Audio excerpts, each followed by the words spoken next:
Shivasamārambhāṁ Shankarācārya-madhyamāṁ Asmadācārya-paryantāṁ Vande Guru-paramparāṁ Dayakaram Dayakaram Dhantam Dharma-pravartakam Pranamāmi Dayanandam Madācārya-param. I'm very happy to inaugurate this our annual camp. A full annual camp is taking place after 2 years of interruption. This is the first camp we are having. And I don't know how many of you are exposed to Vedanta. Anybody who is not exposed to Vedanta at all? Many of you are exposed already. Very good. Because the text is very technical text. Vakya Vritti is highly technical. Therefore, we have to pay more attention to it. It is not like Ramayana or Mahabharata. It requires a lot of attention, especially this text. All of you listen carefully, listen attentively, and make use of this opportunity that you have got very effectively and fruitfully. Swamiji is a great teacher of Vedanta and Sanskrit, and this is a very golden opportunity for all of you to make use of this facility and focus on the listening. Rishikesh is a place of distraction.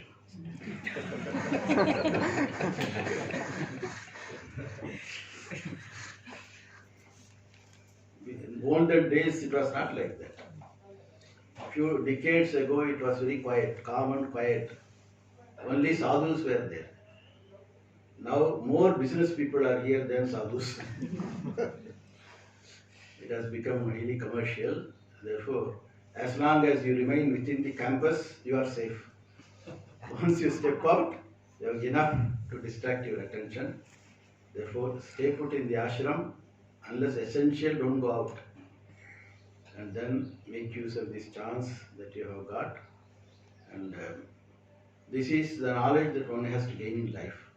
Vedanta is the knowledge that one has to gain in life. Gaining every other knowledge without knowledge of Vedanta is useless. I should know who I am.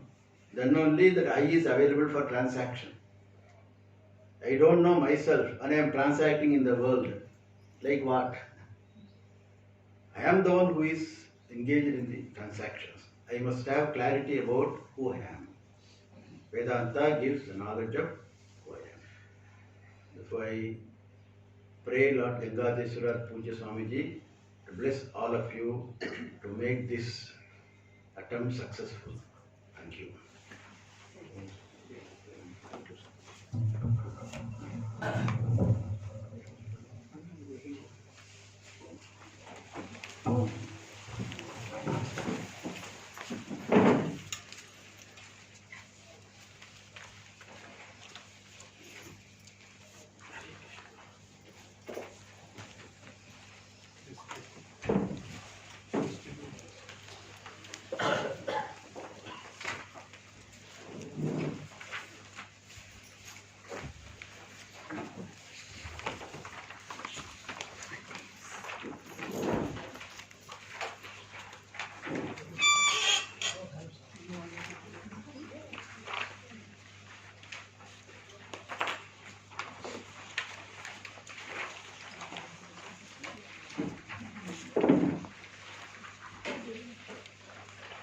So we have a tag, and the ashram administration has requested all of you to wear this tag. So someone please distribute them also.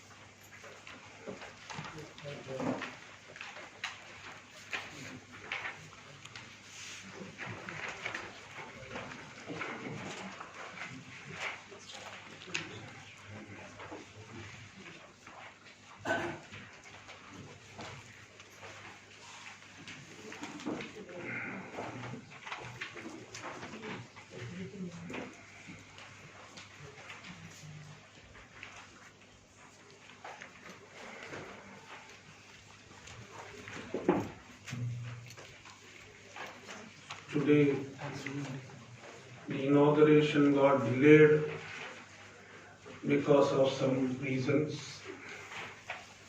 So please don't expect the delay for the next session also. Generally, we begin in time.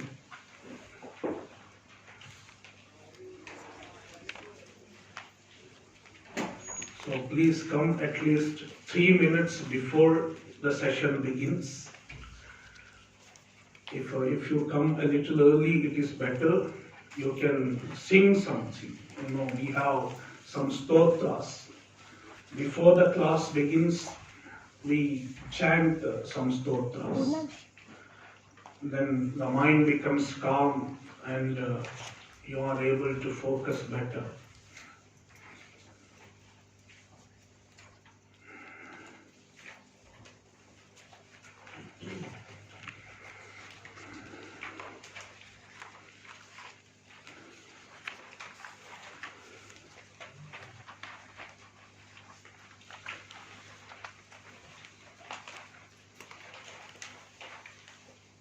We will start. Om Shuklam Varadharam Vishnum Shashivarnam Chaturbhujam Prasannavadanam Dhyayet Sarvavighnopashantaye Saraswati Namastubhyam Varade Kamarupini Vidyarambham Karishyami Siddhir bhavatu me sada Sadashivasamarambham Shankaracharya madhyamam Asmadacharya paryantam Vande Guru Paramparam Shruti Smriti Purananam Alayam Karunalayam Namami Bhagavatpadam Shankaram Lokashankaram Shankaram Shankaracharyam Keshavam Badarayanam Sutra Bhashya Kritau Vande Bhagavantau Punah Punaha Ishvaro Gururatmeti Murti Bheda Vibhagine Vyomavatyapta Dehaya Dakshinamurtaye Namaha Om Sahanavavatu Sahanau Punaktu Sahaviryam Karavavahai Tejasvinavadhitamastu ma vidvishavahai Om Shanti Shanti Shanti.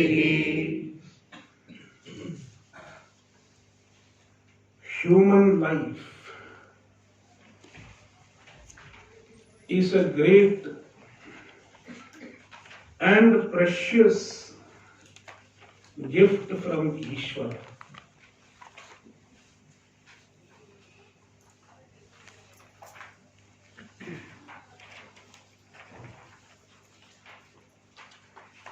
In Viveka Chudamani, Shankaracharya says, Jantunam Narajanna Durlabham. Human birth is durlabha, very difficult to get. We could have been born as any other animal or even plant.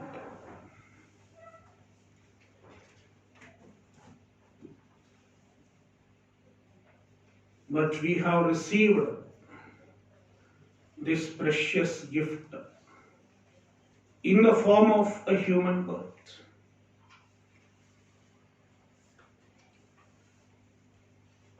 When we have received something precious,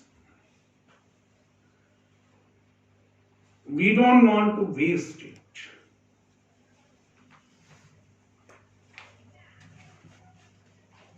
We should make the best use of the precious gift that we have received.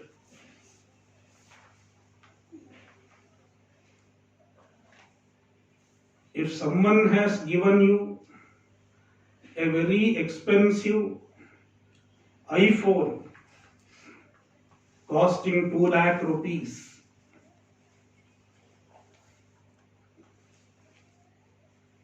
you will not make use of it as a toy. I have a precious iPhone, let me give it to my child so that he can play with it. You never do it. You try to make the maximum use of it, the most meaningful use of it.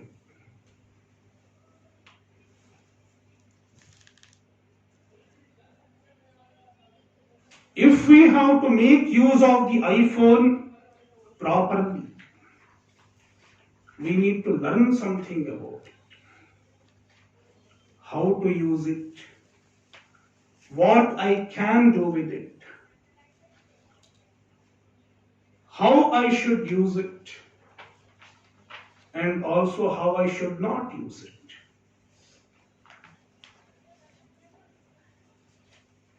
We have to educate ourselves. That is when we will be able to make use of the iPhone properly. In fact, majority of the people who have a smartphone may not be aware of all its functions. And it is true with me also.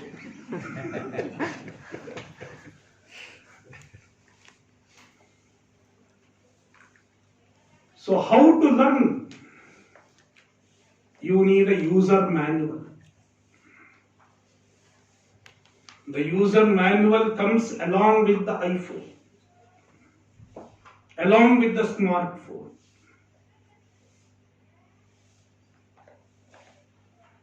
Likewise, how can we learn about our own life?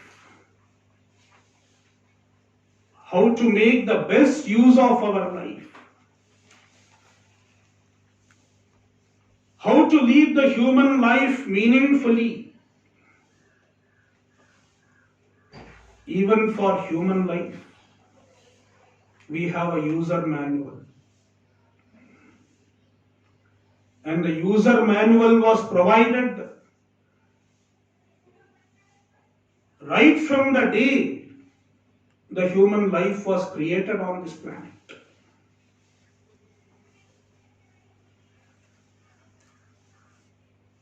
And that is called Shastram. Shastra is the user manual for human life. Shasanat trayate iti shastram. The word Shastra is generally translated as a scripture in English. But what is the meaning of scripture? The word scripture, how it originated, you can find out. But the word Shastra itself, we don't have an exact equivalent in English. Because there are so many Sanskrit words that cannot be translated. They are called non-translatables. We have many such examples. For example, prasada. In the morning you had prasada. What is the English word for prasada? There is no English. It is a non-translatable.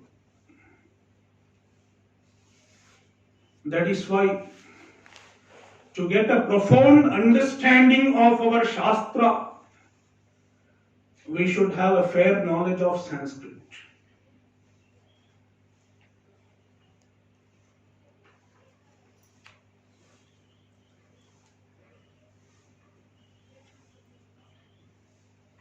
Similarly, the word Shastra cannot be translated because it is unique to this culture. Shasana trayate iti shastram. Shastra is the literature which instructs, teaches, and thereby protects us. Shasanat, by teaching. Drayate means protects. It protects us from the spiritual downfall. It protects us from wasting away our life as far as the spiritual pursuit is concerned.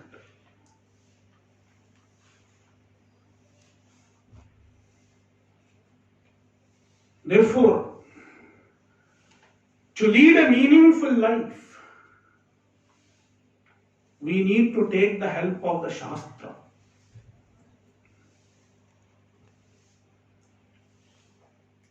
Many of your friends might ask, why you are going to Rishikesh?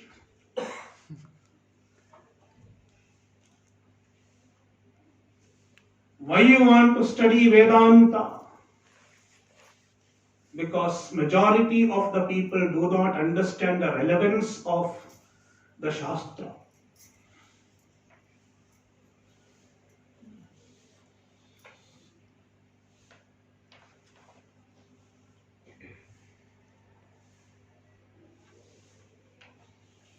The primary Shastra,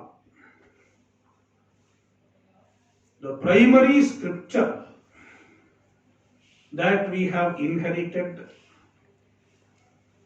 are called the Veda. Veda is the primary Shastra.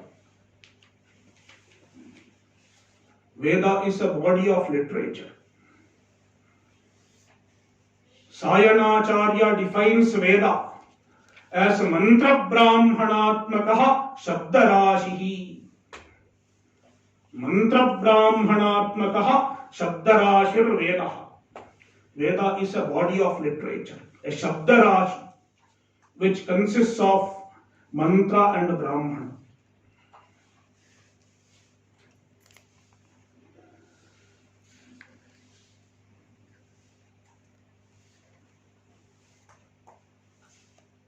From the tradition, we understand that the Vedas do not have a human author.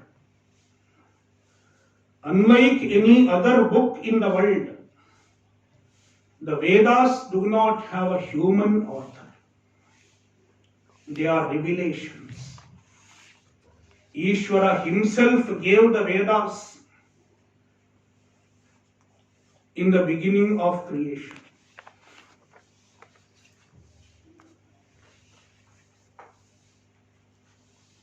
As I said, the user manual comes along with the product. You bought the smartphone 20 years back and today you get the user manual. It doesn't happen. If there is a valid user manual for the product, it has to come along with the product. Therefore, if someone says today, this is a scripture God has sent, it does not have validity. The Vedas are time-tested user manuals of human life.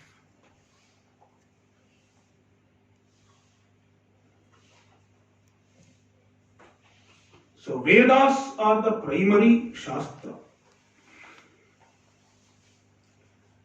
And then,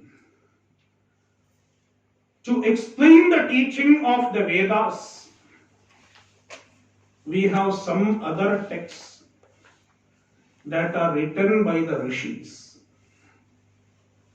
the sages of the past. They form the secondary scripture called Smritihi. The Vedas are also called Shruti. And the secondary scriptures that are based on the Vedas are called Smriti. Shruti and Smriti. Smriti is based on the Shruti.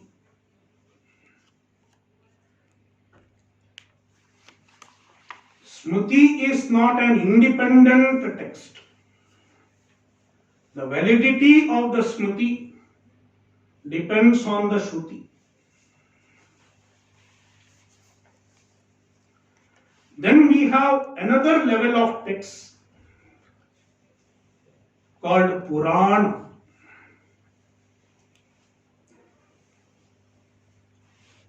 Purana is another genre of literature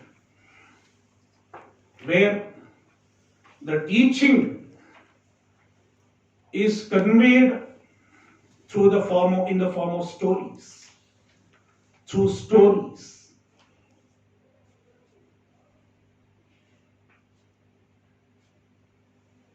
So Shruti, Smriti and Purana. Purana is based on both Shruti and Smriti. It is the third level of scripture.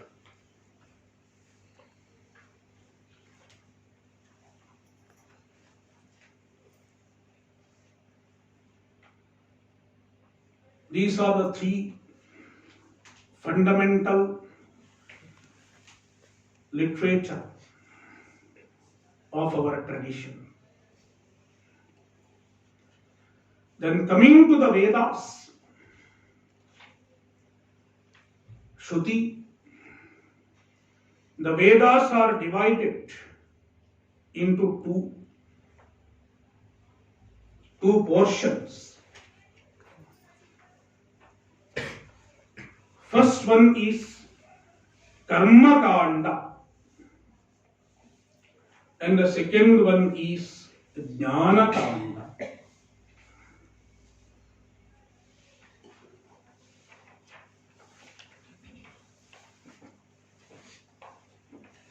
Karma Kanda and Jnana Kanda. Karma Kanda occurs in the beginning of the Vedas. It is the first portion of the Veda. Therefore, it is sometimes called Veda Purva. And the Jnana Kanda is the final portion of the Vedas. It is present at the end of the Veda. That is why it is called Veda Anta. Anta means end. End of the Veda. It is a positional word. It is at the end of the Veda. Therefore, it is called Vedanta. And Vedanta consists of Upanishads like Ishavasyopanishad, Kenopanishad, Kathopanishad, Mundakopanishad, Chandogyopanishad, Brihadaranyakapanishad. All these are Vedanta. They are at the final portion of the Vedas.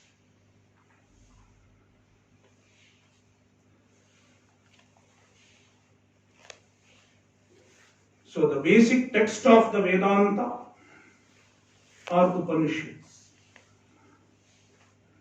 Then we have another literature, another text that explains the teaching of these Upanishads.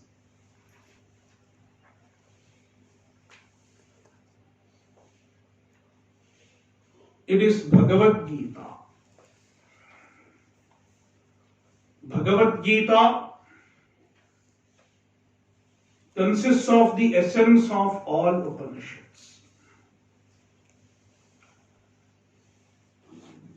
One Madhusudana Saraswati compares the Upanishads to cows. Sarvopanishado gavaha. All Upanishads are like cows. And Bhagavad Gita is compared to the milk from the Upanishad cows. The milk yielded by the Upanishad cows is Bhagavad Gita. And the poet compares Krishna to the milkman. Gogdha Gopalanandanaha. Gopalanandanaha. Bhagavan Krishna is the one who milked the milk of Bhagavad Gita from the Upanishad cows. Therefore, Bhagavad Gita is the essence of all the Upanishads.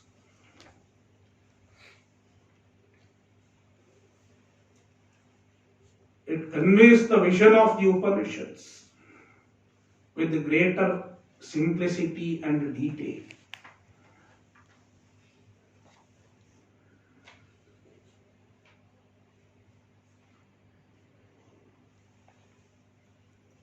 In addition to this,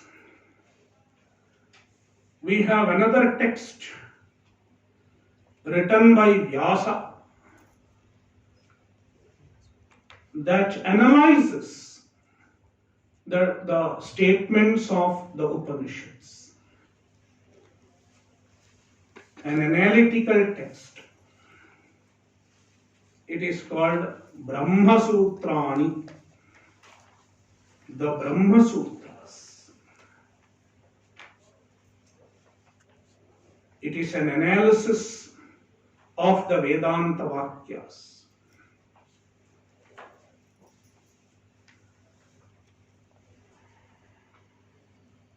So the study of Vedanta predominantly consists of the study of three texts. Upanishads, Bhagavad Gita, and Brahma Sutrani.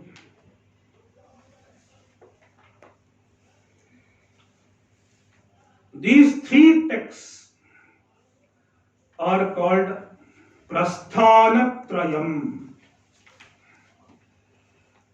They are called Prasthanatrayam. Prasthana means a body of literature that establishes the vision of Vedanta. Prakarshena sthiyate Vedanta darshanena asmin iti prasthanam. That in which the Vedanta darshana, the vision of Vedanta, is firmly established.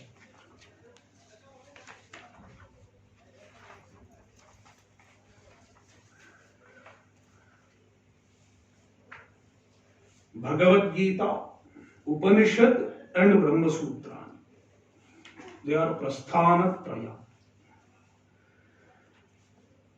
Therefore, these three are the source books of Vedanta. If we have to understand Vedanta, we study these three texts with all their commentaries and sub-commentaries and so on.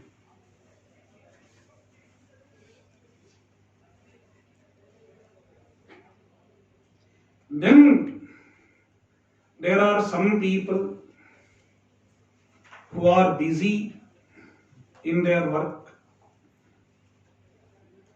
They cannot afford to study all the three prasthanas in detail, because a thorough study of the prasthana traya will take at least 12 years, minimum 12 years. There is no crash course.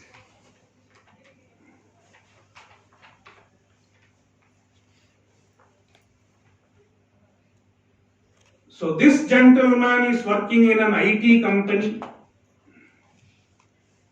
He doesn't even have time to sleep and eat his food. And you expect him to study all the three prasthana. It is not practical. He says, I don't have time.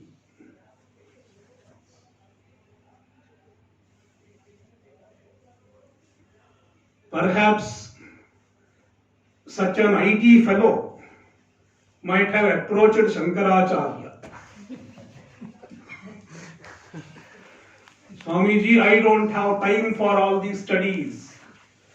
Please write a condensed text where I can study, I can get the vision in 10 days.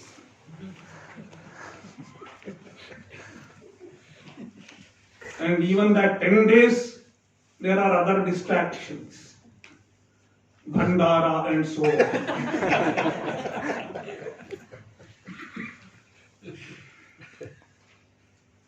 So write a condensed text.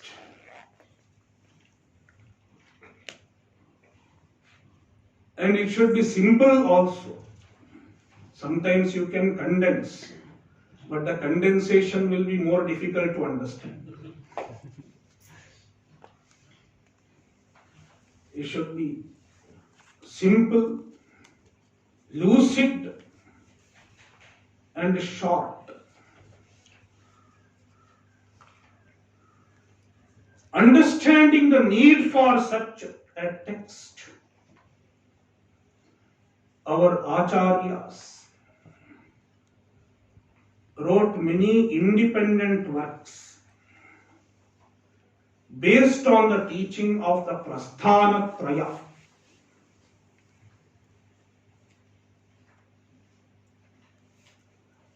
And such texts are called Prakarana Grantha. Prakarana Grantha.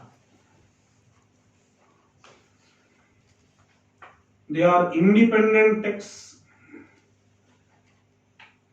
composed by various acharyas like Shankaracharya or Vidyaranya or Vachaspati Mishra. Many acharyas have written many Prakarana Granthas. And all these Prakarana Granthas are based on the Prasthana Traya.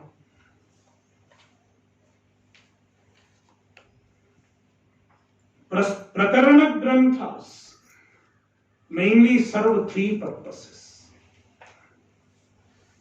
First of all,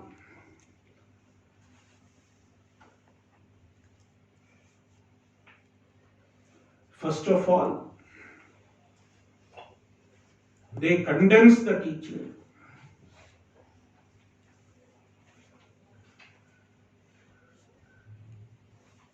The Prakarana Granthas are concise, generally.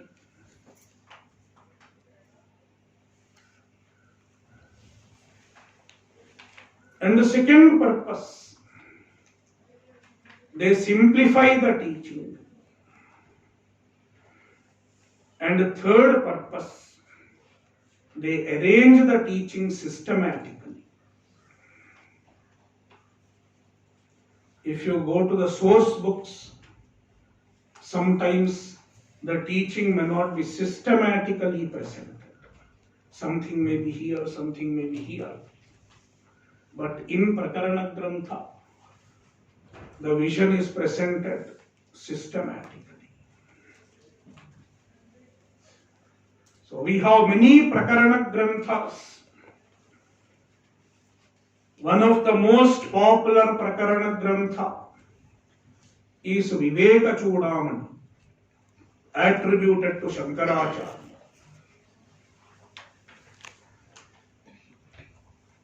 Then there is Panchadashi, Vedanta Sara, Tattva Bodha. There are so many such Prakarana Granthas.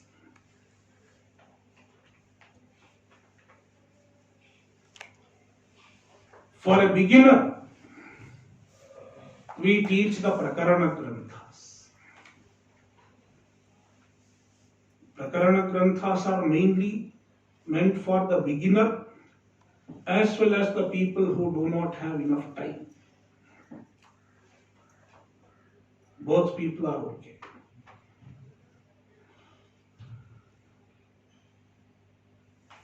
So Vakya Vritti is one such Prakarana Grantha,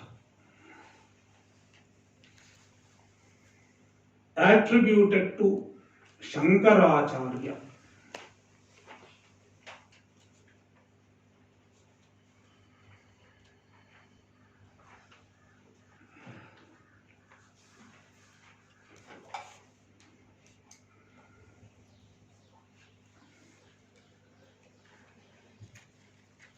The subject matter of Vakya Vritti can be understood when we see the name of the book. Vakya Vritti. Vritti means an explanation, a commentary.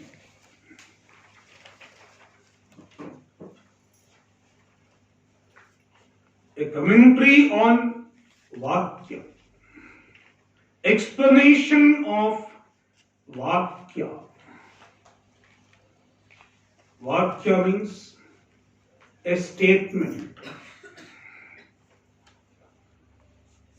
What statement? Vedanta statement. The statement of Vedanta.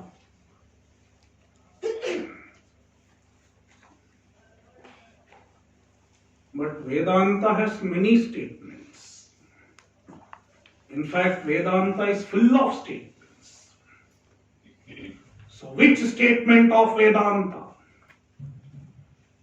All statements of Vedanta cannot be explained in this short text.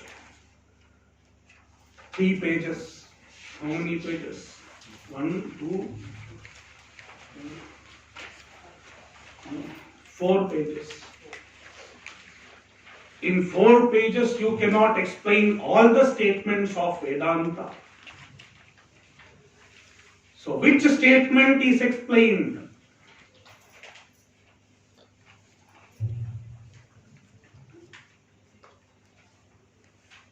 Long back, a lady approached me and she said that she wants to understand Vedanta in 1 hour.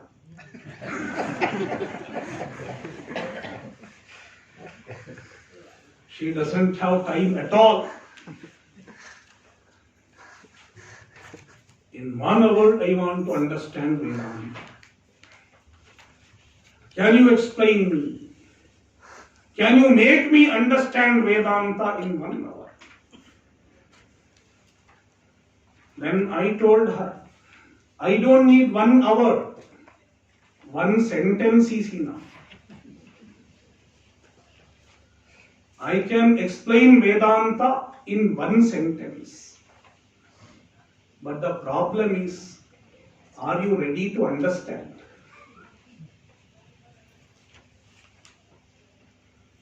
Then she curiously asked me, what is that sentence? I told her the sentence. Tat tvam asi. Tat tvam asi. Tat means that. Tvam means you. Asi are. You are that. That you are. This is the sentence. Tattvamasi.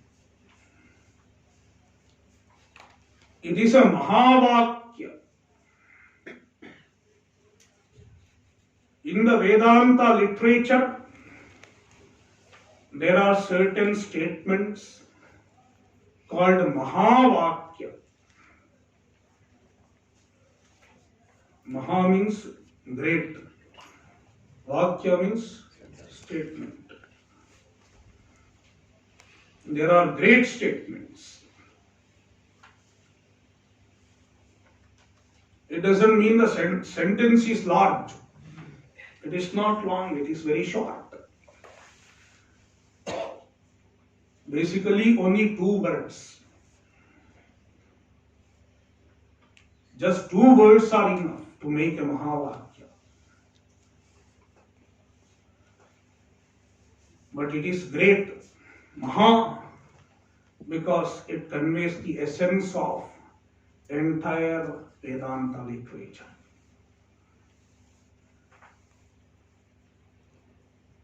In every Upanishad, you find Mahāvākyas. There are many Mahāvākyas. But then the Acharyas have selected one Mahāvākya for explaining, for analyzing. Because if one Mahāvākya is understood, the entire message of Vedanta is understood. And the Mahāvākya is Tattvamasi.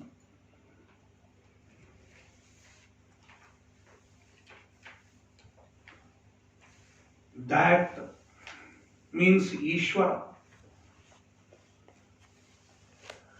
The Vedanta talks about Ishvara.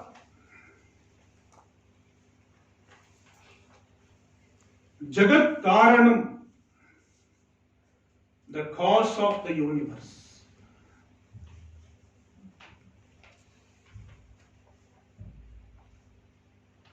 Being the cause of the universe, the Ishvara is all pervasive.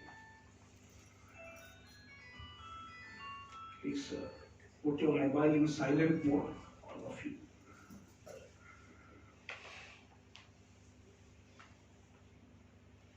Ishvara is all pervasive, all knowing, Sarvajnaha, Sarvashaktiman, all power. That is Tat. And Tvam, you. Who are you? You, the individual. The individual is limited, not all pervasive. I am confined to this single body. Not all knowing, not Sarvajna. We don't know even our mobile number. Even to say our mobile number, we have to look into the mobile. And when you see your own mobile, you don't have your own mobile number written in that. So you say, you give me a missed call. Sorry, I will give you a missed call. You tell your number, I will give you a missed call. Then my number will come in your phone. Alpajna. Jiva has limited knowledge. Jiva means individual. Alpajna. Alpashaktiman. Limited Shakti, limited power.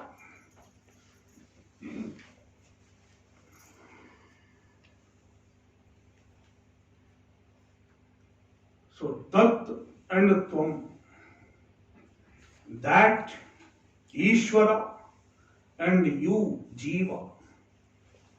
These two cannot be saved. Because they have mutually opposite attributes.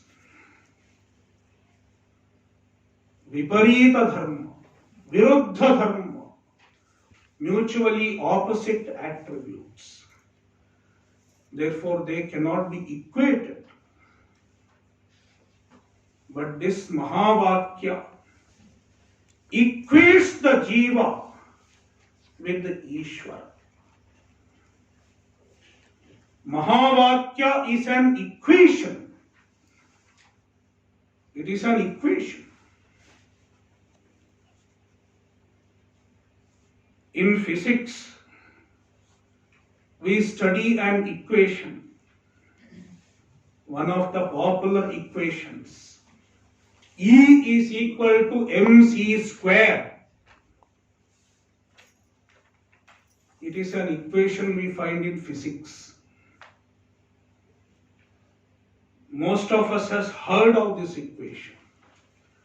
But how many of us can claim that we have understood this equation? Not a layman like us, not a layman like me, but anybody who has done PhD in physics. Is there anybody?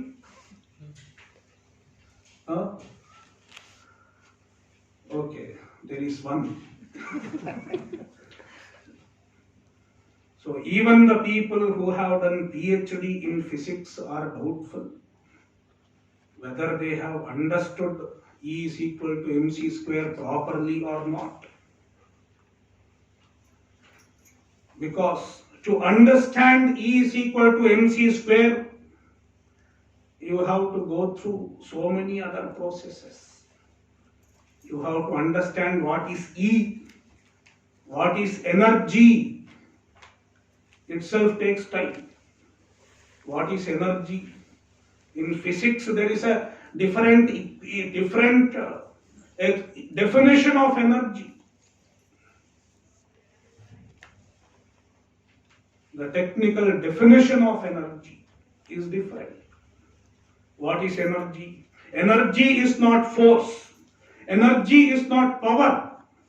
Energy is different, force is different, power is different. Those who have studied physics, they know this. What is energy is analyzed. E is equal to mc square. M is mass. What is mass? Even mass has to be understood. What is the meaning of mass? We will say mass is weight. Mass is not weight. Weight is different, mass is different.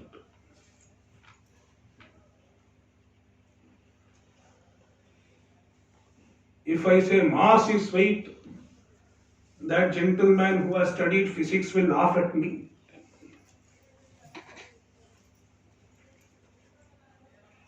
Then C square. C C is a constant, the speed of light. C square. What is C square? All these requires lot of background. That is why one has to study in many universities and analyze, do a lot of experiments. Then one understands what this E is equal to mc square means. It takes time, lot of effort to understand. Likewise, Tattvamasi is a Mahavakya, an equation. Please don't mistake me. Tattvamasi is not E is equal to mc square. So after 10 days they will say Tattvamasi is E is equal to mc square. And I read such articles in some newspaper. This person has just come across some Vedanta superficially and he writes an article as though he knows everything. Tattvamasi is E is equal to mc square. Chaitanya means energy. Chaitanya is not energy. When we say Chaitanya in Vedanta, it is not energy. It is different. Physics is different. Vedanta is different. Physics is working in the domain of matter, in the domain of material. And the domain of matter is in the domain of our perception.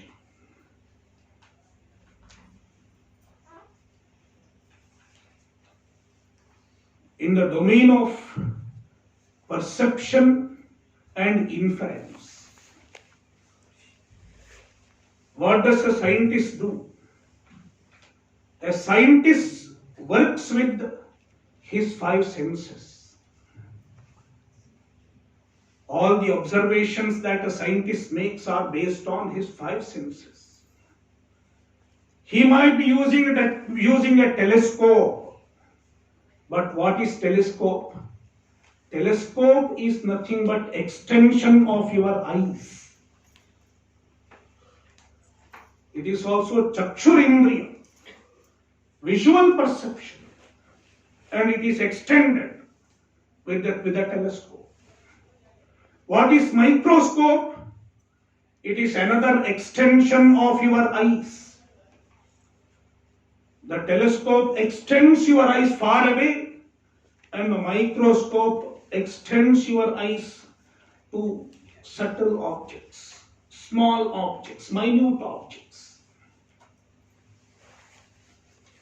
Therefore, entire material science is based on five senses.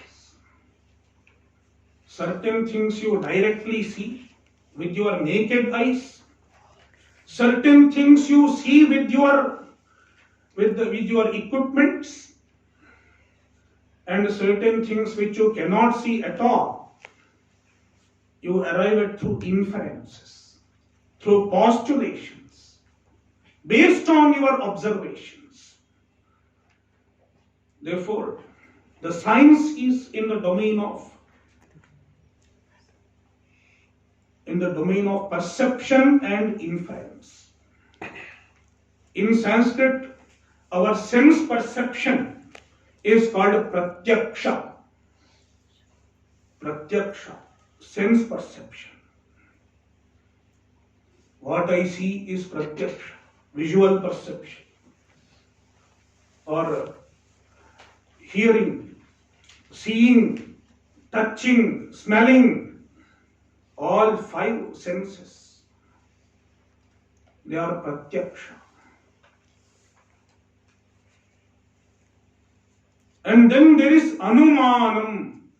Anumana means inference. Based on the perception, I can draw inferences. For example, how many people are there in the hall? You can say without peeping into the hall. How? Go outside and count the pairs of chappals. As many pairs of chappals, so many people are sitting inside. It is an inference. And the inference is based on observation. Pratyaksha. So, pratyaksha and anumana. Direct perception and inference. Entire material science is based on these two means of knowledge. And the means of knowledge is called Brahman in Sanskrit. Entire material science is based on Pratyaksha and Anumana, these two pramanas. Sense perception and inference. But when we come to Vedanta, direct perception and inference do not work.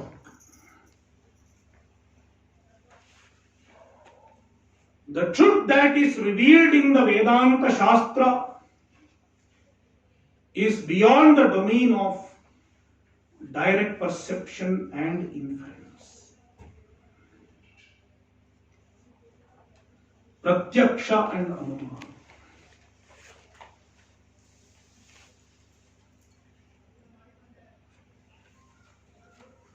Pratyakshena anumityava yastupayo na buddhyate enam vidanti vedena tasmad vedasya vedata. In fact, the purpose of our Vedas, the purpose of the Shastra is to reveal the truth that is not available to the senses and not available to inference also.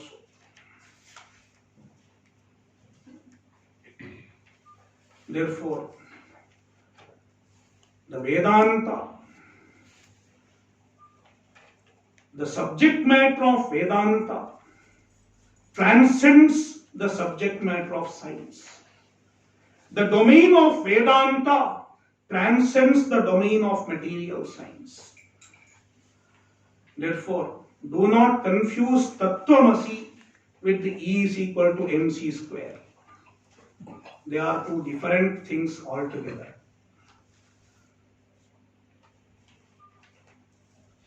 I just quoted E is equal to mc square just to say that it is an equation. It is an equation, definitely. And that equation is not easy to understand. Likewise, even Tattvamasi is an equation where tvam, an individual, is equated to Tat, the Paramatma, the Ishvara. And when we hear for the first time, you are Paramatma, you are Brahman, you are Ishvara, this statement sounds absurd, sounds meaningless, does not make any sense when we hear for the first time.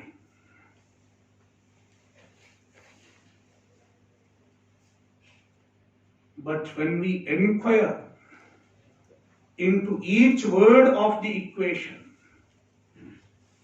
an equation has two sides, right hand side and the left hand side. Tat is equal to tvam. One is at the right hand side, another is at the left hand side.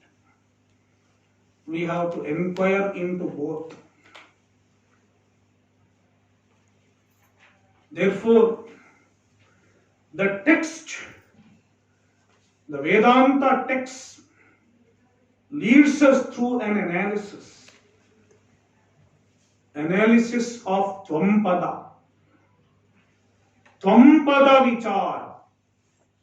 Analysis of the word Tvam. What is its meaning? What is the truth of Tvam? Then there is Tat Pada Vichara. What is Tat? What is that? We generally say God, there is God, believe in God. It stops there. Generally, it stops in there is God, I believe in God. But Vedanta doesn't stop there. Vedanta inquires. In Vedanta, we encourage questions. We encourage analysis. And the truth of Tat is understood through analysis. And then the Vedanta shows us how the truth of Tvam and the truth of Tat are not different. There is no difference as far as the truth of Tvam and the truth of Tat are concerned. And it is the conclusion of Vedanta. And this is what we are going to understand in these sessions. We will stop here for now. Om Purnamadah Purnamidam Purnat Purnamudachyate Purnasya Purnamadaya Purnamevavashishyate. Om Shanti Shanti Shanti. Hari Om Shri Gurubhyo Namaha. Hari Om.